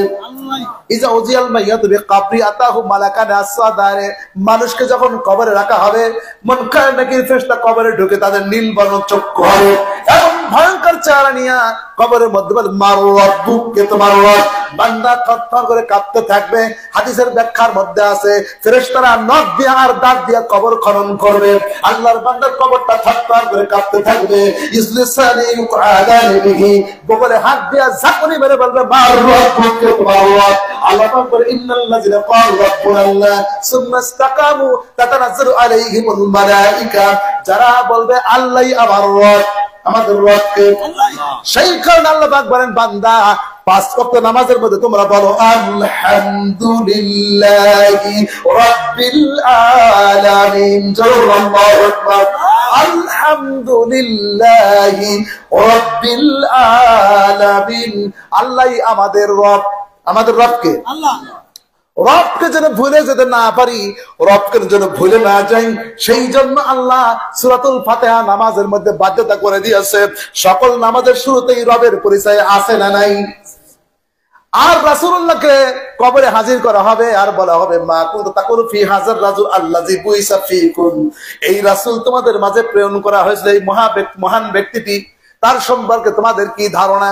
কবরের সামনে রাসূলকে আনা হবে, অথবা তার কবরটাই রাসূলের কবরের পাশে দেওয়া হয়ে যাবে, অথবা রাসূলকে এমন ভাবে উপস্থাপন করা হবে মনে হবে রাসূলুল্লাহ তার কবরের পাশেই আছে। রাসূলের যদি মহব্বত না থাকে, লোকটা বলবে হা হা লাদি আকুলু কামা ইয়াকুলুন নাস, মানুষ যা বলে আমিও তাই বলি, আমি তাকে চিনব না। আবু জাহেল চিনবে না, আবু লাহাব চিনবে না, উতবা রাবিয়া সাহেবা তারা চিনবে না, আর বিলাল চিনবে। এই বাংলাদেশের মুসলমানরা নবীকে দেখে নাই, দেখেছেন? ফেরেশতা দেখে নাই, আল্লাহকে দেখে নাই। আল্লাযীনা ইউমিনুনা বিল গায়ব ওয়া ইউকিমুনাস সালাতা ওয়া মিম্মা রাযাকনাহুম ইউনফিকুন। আল্লাহ পাক বলেন না দেখে যারা বিশ্বাস করে, গায়েবের উপর যারা বিশ্বাস করে, ফেরেশতা দেখা যায় না, কবরের আযাব দেখা যায় না, মৃত্যুর যন্ত্রণা দেখা যায় না, এইরকম জান্নাত জাহান্নাম দুনিয়ায় দেখি নাই, আল্লাহকে দেখি নাই, ফেরেশতা দেখি নাই, কিন্তু আমরা আল্লাহকে মানি, আসমানি কিতাবকে মানি, নবী রাসূলকে মানি, রাসূলুল্লাহকে দেখি নাই। সেই সময় আল্লাহ পাক নবীর পরিচয় দেওয়ার যোগ্যতা দান করে দিবেন, আর বলা হবে তোমার দিন কি, দিনের পরিচয় দিবে। আল্লাহ পাক ইউসাব্বিতুল্লাহুল্লাযিনা আমানু বিল কওলিস সাবিত, দুনিয়ার মধ্যে যারা বলবেন লা ইলাহা ইল্লাল্লাহ, এই কথার উপর যারা কায়েম থাকবে, আল্লাহ আমার রব, আল্লাহ আমার সব, লা ইলাহা ইল্লাল্লাহ মানে আল্লাহ ছাড়া কোনো ক্ষমতা কারণ নাই, আল্লাহ ছাড়া কোনো বিধানদাতা নাই, আল্লাহ ছাড়া কোনো আইনদাতা নাই। সকল আইনের বড় আইন কি? সকল আইনের বড় আইন হলো কোরআন। আল কোরআনে সব কোরআনের আয়াত দিয়া সব আইন বাতিল হয়ে গেছে। ওয়াল্লাযী আরসালা রাসূলাহু বিল হুদা ওয়া দীনিল হক লিইয়ুযহিরাহু আলাদ-দীনি কুল্লি। আল্লাহ পাক বলেন যত মতবাদ আছে, কোরআন নাজিল হওয়ার সঙ্গে সঙ্গে সকল মতবাদ বাতিল হয়ে গেছে। কোরআন নাজিল হয়ে সব মতবাদ কি হয়েছে? বাতিল হয়ে গেছে। আর কোনো সেই আইন আর চলবে না। আমার নবী আসার পরে সকল নবীর আইন যেমন বাতিল, কোরআন আসার পরে সকল আসমানি কিতাবও আইন বাতিল। এখন আমার নবীর আইন আমার নবীর কোরআন দিয়ে চলবে, সুবহানাল্লাহ। আলাহুল খালকু আল আমরু, সৃষ্টি যার, আইন চলবে। ঘরের বউ স্বামীর কথা শুনবে না পাড়া প্রতিবেশীর কথা শুনবে? ঘরের বউ যখন স্বামীর কথা শুনবে, আল্লাহ কয় তোমরা আমার বান্দা, আনি'বুদুনি হাযা সিরাতুম মুস্তাকিম। পাঁচ ওয়াক্ত নামাজ আল্লাহর কাছে বলি ইহদিনাস সিরাতাল মুস্তাকিম, আল্লাহ সঠিক পথ দেখাও। নামাজে কি বলি? সঠিক পথ দেখাও। আল্লাহ পাক বলেন বান্দা সঠিক পথ তুমি জানো না, আমি বলে দিচ্ছি, আনি'বুদুনি, আমার দাসত্ব করো, আমার গোলামি করো। হাযা সিরাতুম মুস্তাকিম, আমার যদি গোলামি করো সকাল থেকে সন্ধ্যা পর্যন্ত যেখানে যাও গোলামি করবে কার? তাহলে এটাই হচ্ছে সিরাতুল মুস্তাকিম। বলেন সুবহানাল্লাহ। ওই যে আল্লাহ পাক বলেন যদি দুনিয়ার ভিতর আমি আল্লাহকে কেউ মেনে থাকে সকল বিপদে, তাহলে ফেরেশতা আল্লাহ নাজিল করে দেয়, সুবহানাল্লাহ। আর ফেরেশতা যখন নাজিল হয়, ইন্নাল আবদাল মুমিনা ইযা কানা ফি ইনকিতাই মিনাদ দুনিয়া ওয়া ইকবালিন ইলাল আখিরাহ, রাসূলুল্লাহ বলেন ঈমানদার ব্যক্তি যখন মৃত্যুর সময় হাজির হয়ে যায়, নাযারা ইলাইহি মালাইকা, আল্লাহ ফেরেশতা পাঠিয়ে দেয়, বিআদুল ওযুহে, ওই ফেরেশতার চেহারা ঝকঝকে চকমক করতে থাকবে, সুবহানাল্লাহ বলেন। সুবহানাল্লাহ। কাআন্নাহুম উজুহুশ শামসু, রাসূলুল্লাহ বলেন তাদের চেহারা এমন হবে মনে হবে যে আসমানের সূর্যটা জমিনে নাজিল হয়ে গেছে।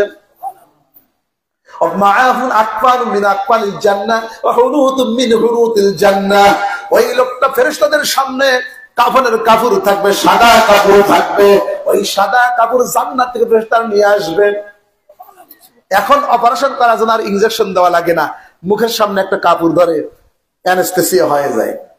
এখন আগের মতো আর ইনজেকশন দেওয়া লাগে না, এমন একটা কাপড় নিয়ে আসে সামনে ধরে, একটু দুঃখে থেকেই ধরার সাথে সাথে কি হয়ে যায়, সেন্সেস হয়ে পড়ে যায়। তো শান্তির জন্য ফেরেশতারা হুনুদ আনবে। হুনুদ বলা হয় ওই জিনিসকে যত মরা পচা দুর্গন্ধ হোক, ওই এক ফোঁটা হুনুদ দিলে গোটা দুনিয়া মেশকাম্বারে ঘ্রাণ হয়ে যায়, পচন রোধ করে ওই জিনিসটা, এটাকে বলা হয় হচ্ছে হুনুদ। জান্নাতের হুনুদ আনবে আর জান্নাত থেকে কাফনের কাপড় নিয়ে আসবে ফেরেশতারা, সুবহানাল্লাহ বলেন। হাত্তা ইয়াজলিসু মিনহু বাদাল বাসার, আল্লাহর এই ঈমানদার বান্দা চোখ দিয়ে দেখতে থাকবে। আপনার বান্দার ঘর থেকে শুরু করে নিয়ে আসছে আজিম পর্যন্ত, আসমান পর্যন্ত, একজন ফেরেশতা আরেকজন ফেরেশতার কাঁধে ভর দিয়ে দিয়ে দাঁড়ায় আছে। ঈমানদার বান্দি দেখতে থাকবে হাত্তা জাল মায়াজুল মালাকাল মউত, কিছুক্ষণ পর আসল ফেরেশতা মালাকাল মউত হাজির হয়ে যাবে। ইয়াজলিসু ইনদা রাসিহি, বান্দার মাথার পিছনে মালাকাল মউত বসে যাবে। বান্দার পিছনে কি করবে? মাথা যেখানে আছে মাথার পিছনে এসে ঠিক মালাকাল মউত বসে, আর আগে ফেরেশতারা আসবে, আসমান জমিন ভরে যাবে ফেরেশতা দিয়ে, সুবহানাল্লাহ।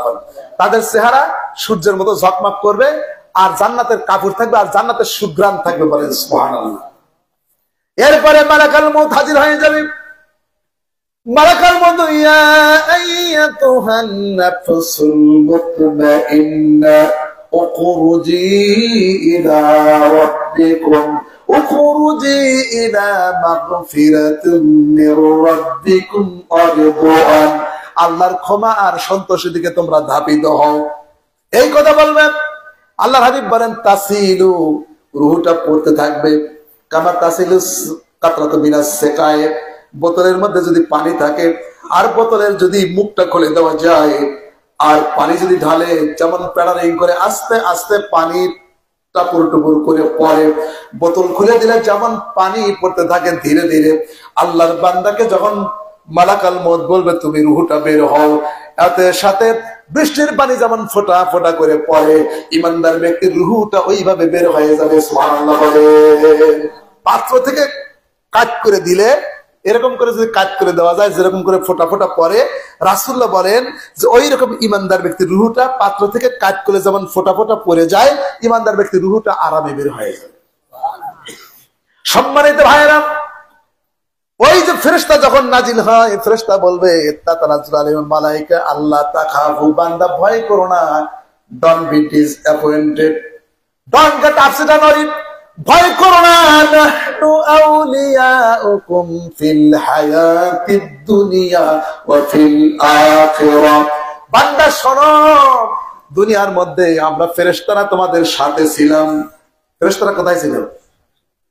আল্লাহ রাসূল বলেন, যখন বান্দা প্রথম কাতারে নামাজ পড়ে, ইন্নাল্লাহা মালাইকাতাহু ইয়াসাল্লুনা আলা সাফিল আউয়াল, নিশ্চয়ই প্রথম কাতারে যারা নামাজ পড়ে ফেরেশতা তাদের জন্য দোয়া করে। আবার আল্লাহ পাক বলেন, ইন্না কুরআনাল ফাজরি কানা মাশহুদা, যারা ফজরের সময় দাঁড়ায় দাঁড়ায় কোরআন তেলাওয়াত করে ইমাম সাহেব আর মুসল্লিরা শুনে, আল্লাহর ফেরেশতারা ফজরের নামাজের সময় হাজির হয়ে যায়।